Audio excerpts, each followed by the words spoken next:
Matthew here with the Tractor Beam Comics Review on the Ion Cannon podcast, part of the Star Wars Underworld Podcast Network. Happy Thanksgiving, everyone. Yeah, I'm going solo because, Thanksgiving, and so giving Chris the week off. I got the week off last week, so I'll all is fair in comics and podcasting, etc., etc. So you're trying something a little different, trying something a little new, going solo. I guess it's not that new. When I first tried this Tractor Beam, January 2022, with at the beginning of the Ion Cannon podcast and all and whatnot. Yeah, we tried this. We tried this. Me talking by myself in the video. That didn't quite work, but we're trying something else. I got the comic book covers here for you to look at instead of my mug here. So hopefully that's a little better, a little more interesting content. Than just me staring at my face. If you get lost in the background, that works too, because it's bigger on the screen. Anyways, also quick note: we are looking at different kinds of branding for Tractor Beam. Yeah, we got the Ion Cannon logo here, but I can even point it right at it, Mark Inro. We got the Ion Cannon logo right there, but yeah, for now, looking at different things we can do in terms of having Tractor Beam having its own identity and whatnot. Stay tuned for that. Keep in touch for that. Let us know, etc., what you're interested in. All right, let's dive right in. We got 3 books, last week's books. Gonna catch up on last week's books and then dive into since there's only one new story next week, I believe. We'll catch up, or maybe not any new stories next week. We'll Chris and I will catch up on this week's books next week, and so we'll get you started. We have you started here, and of course, Chris's own recaps in the description below. Recaps of last week's books are in the description below. Okay, let's dive right in. Visions number. Let's get that out of the way. Visions, the Followers of Ankok one shot. Here is the cover by Peach Momoko. Peach Momoko brings her unique storytelling to a galaxy far, far away. Centuries after the death of a great Sith Lord, a cult has grown worshipping the Sith Lord and the dark side.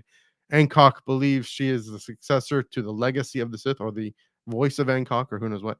The successor to the legacy of the Sith with her dark side powers, but is she truly in tune with the Force, or is she just exploiting the people in her village? Keiko and Gel are about to come face to face with the truth, even if it kills them. This was a great experiment. I think a first in Star Wars comics to have a full issue.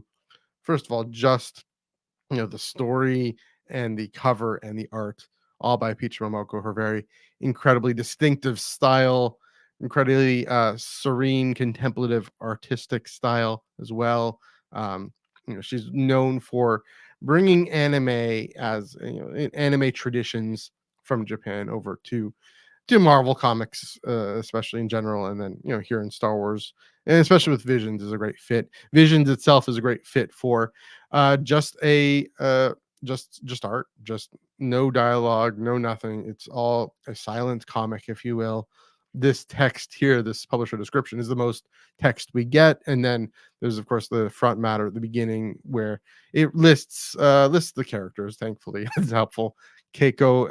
It's interesting to know that Keiko is a descendant of a Sith commander, and she has hatred towards Ankok, and so therefore towards Ankok's messenger. I found it not too hard to follow, especially with the description. I found it really gripping. The story of with Visions, right? It's you don't try and fit it into the canon or the storyline or anything. It's it's fine. It's the any kind of not worrying about that. We've gone back and forth, I think, on the main Ion Canon podcast about Visions. And this was a great way to explore. First of all, again, to explore this style of just a silent comic, if you will. Just no dialogue, no nothing, and to say, okay, the challenge of telling a story just with visuals. And I thought Peach Momoko did a fantastic job. Interesting, raises some ambiguities, and that's the thing about ambiguities. It's a matter of interpretation.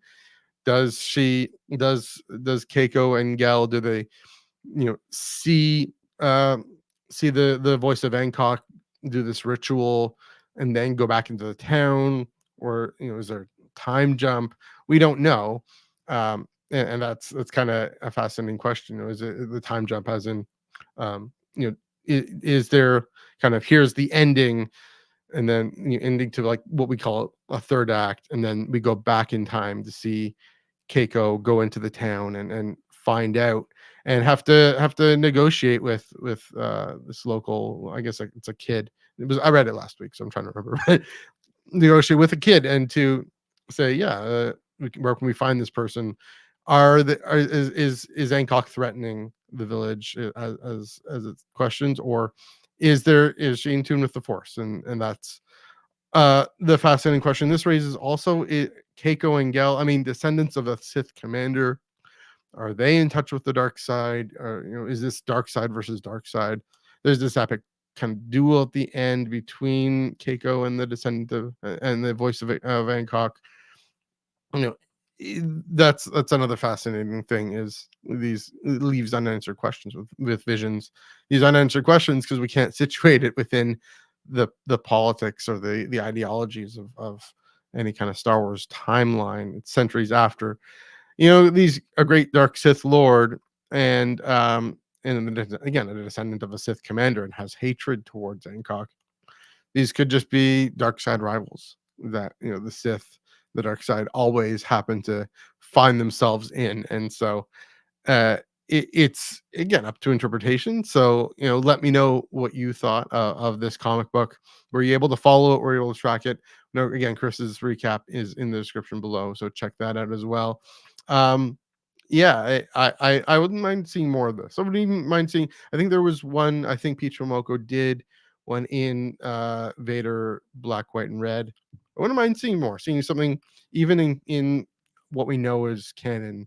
I hope this book was successful, because I thought it was effective and I enjoyed it. So yeah, maybe it takes some time getting used to. Maybe it takes some, comics are always a bit of a learning curve, and so especially silent comics, even more so. I don't read many silent comics myself, so it was good to be exposed to this as well. I'd like to see more of this, especially from Peach Momoko. She definitely has the talent and the ability to translate this traditional Japanese idiom into a North American world, and that's what Visions has been about by and large, right? So uh definitely enjoyed it.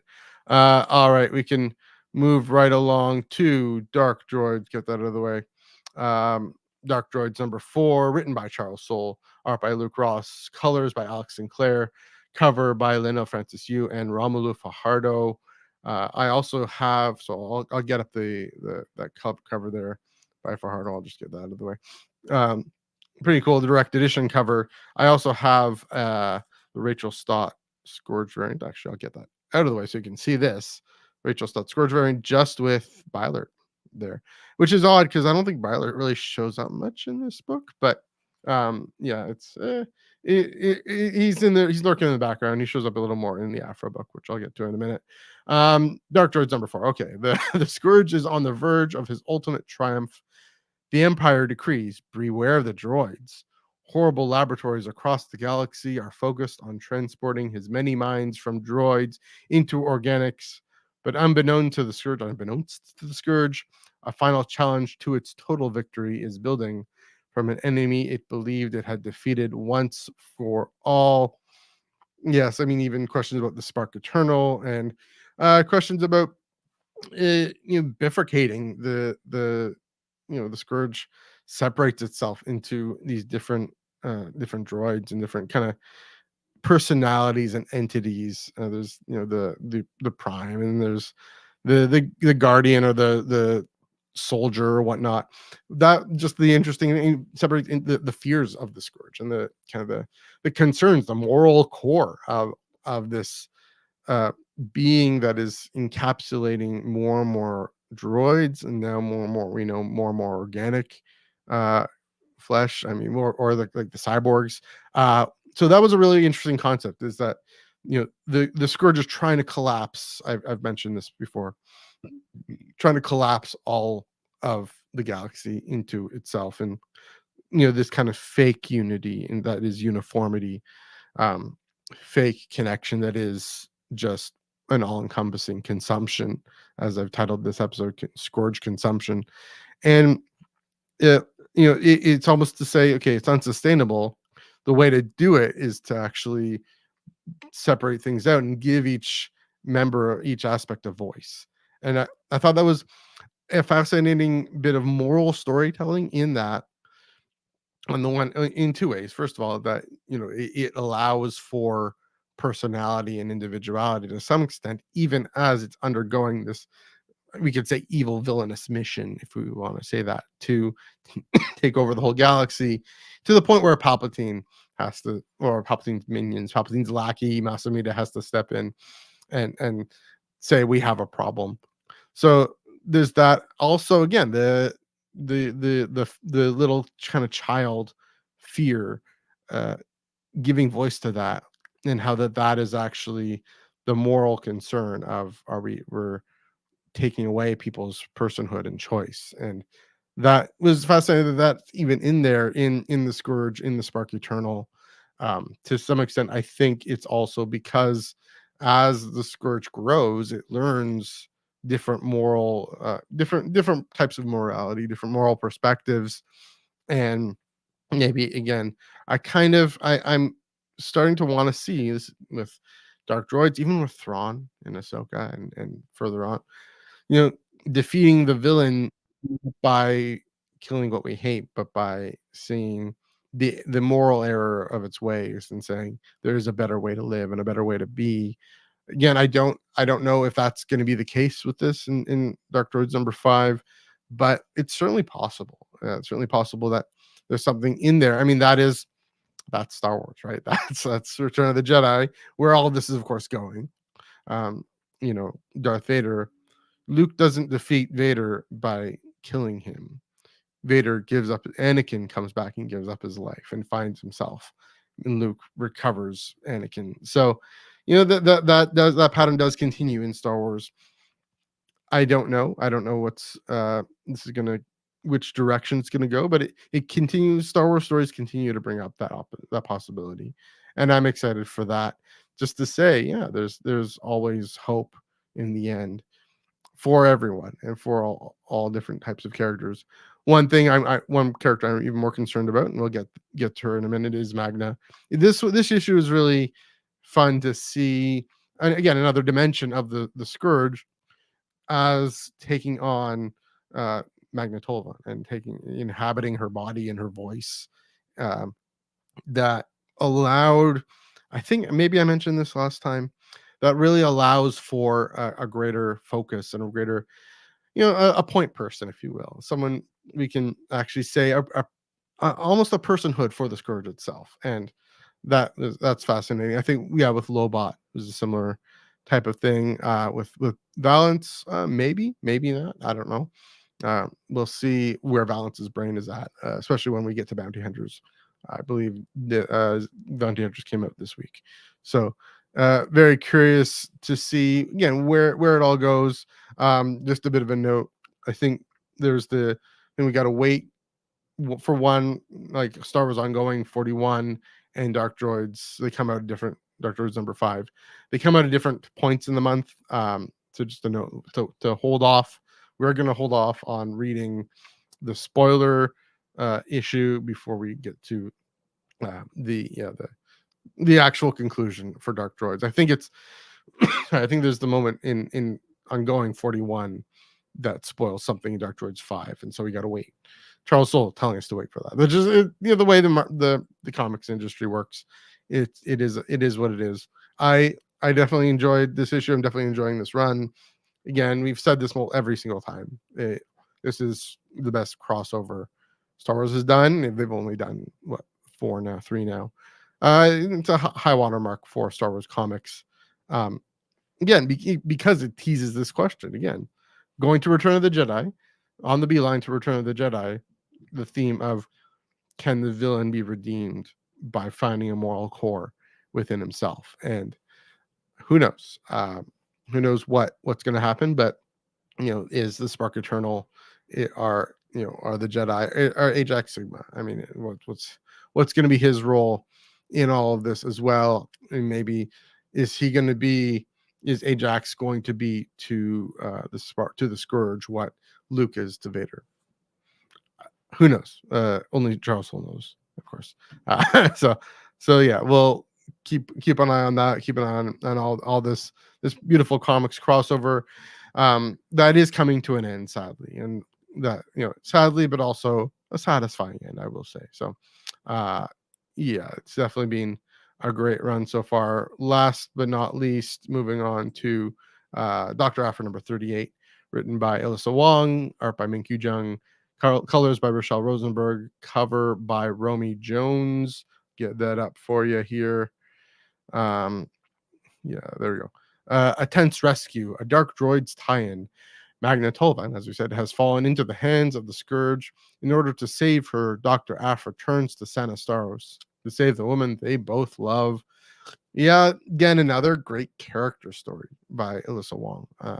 Another great character interaction between Aphra and between Chelly and Sana, and how showing Chelly's growth as a person, saying she has to come back with tail between her legs to Sana and say, I left you and you needed to go away. And this also helps, but as an aside, situates when Justina Ireland's short run is set, um, kind of concurrently with all this, which is good to know.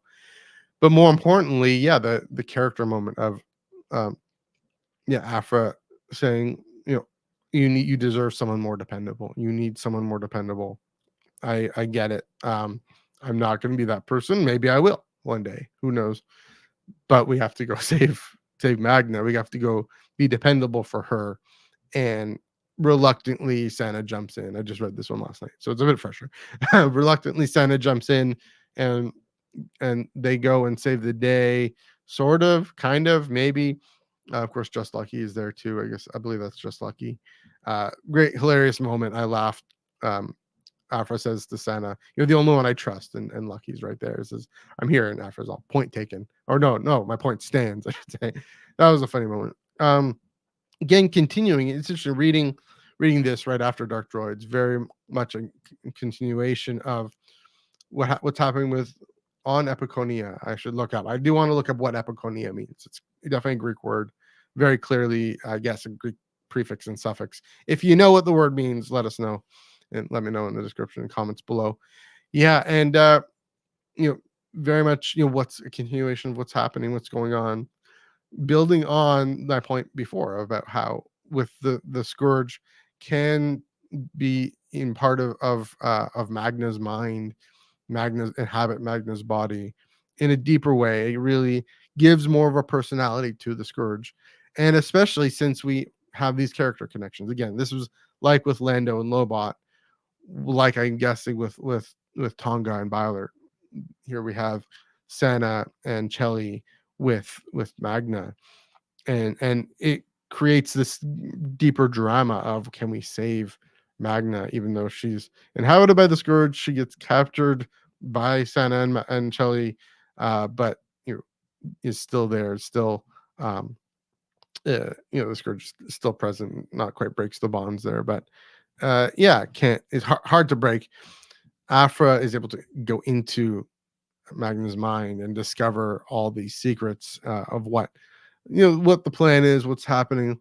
And as I was reading this comic, we had seen the preview, I believe, for as an ongoing 40 with Domina and having the red kyber crystal, and Luke is in the red kyber crystal, wondering what's happening with Domina, what's going on there, and just reminded of that. And then at the end, of course, this great reveal. Oh, that's just it. Well, the question, can the Scourge fully inhabit someone who isn't a cyborg, an organic being, likely human, not necessarily? Can it? Spoiler alert. That's the thing. This issue ends great. That's the thing.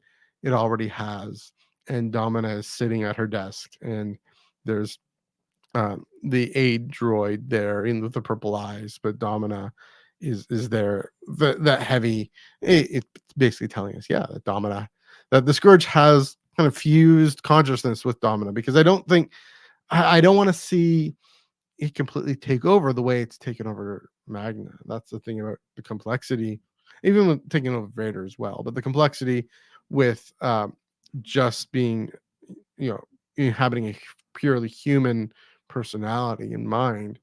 Yeah, we are brainwaves. Yeah, we are uh, electrical processes in our brains, but it's not the same. There's growth, there's oxygen, there's carbon, there's um, there's time and change in the way that Star Wars has explored with droids. With 3PO and that one shot just before the sequel era, with the red arm, but it's more immediate with an actual person, an actual biological person, I should say. And so, and a fully biological person. So I would hope that, first of all, I would kind of wonder if there was, if Domina willingly accepted it, sought it out, pursued it, if she's involved in the Scourge coming back somehow, who knows? I don't know. I mean, she seems to always play it cool. So it was a really great reveal at the end. I hope that it isn't simply a takeover of the Scourge's brain, that there is some partnership, some fusion, some hybrid going on. And yeah, definitely sets up this really exciting finale for everything, for Dark Droids, for Dr. Aphra, for the ongoing, tying everything all together. Chris was messaging me saying everything does really come together this past week, so I'm looking forward to giving those a read and enjoying that. Yeah, and enjoying this week's comics. Do check those out. Check your local comic book shop. I'll leave this cover up because you don't want to look at my mug. Do leave this comic. Do check the do leave your, check out your comic book shop for yesterday's comics and for next week's comics. Yeah, I believe. I mean, there's I think the Mandalorian and maybe Obi-Wan are coming out. Pretty cool variant cover. Obi-Wan and Vader. That's the thing with those adaptations. It seems to be what those are all about. But yeah, definitely check those out. Let us know what you thought of this week's comics or last week's comics. Comment section is right down below. Um, thanks. We're everywhere. Sorry, gathering my thoughts, talking about myself for 20 minutes. Yeah, Underworld Facebook, Underworld YouTube channel, Iron Cannon Twitch, Underworld Twitch, Iron Cannon Twitter, Underworld Twitter. We're everywhere. We're sending our comic thoughts all over the place. Thanks for bearing with me for 20 minutes by myself. Hopefully that's made for some enjoyable content, even as there isn't the back and forth with Chris. If you are enjoying your American Thanksgiving south of the border, have a wonderful time with family and friends. Remember, we still have a lot to be thankful for. It's a difficult world, but we have Star Wars, we have each other, and we have comic books. And so until then, until next week, happy reading.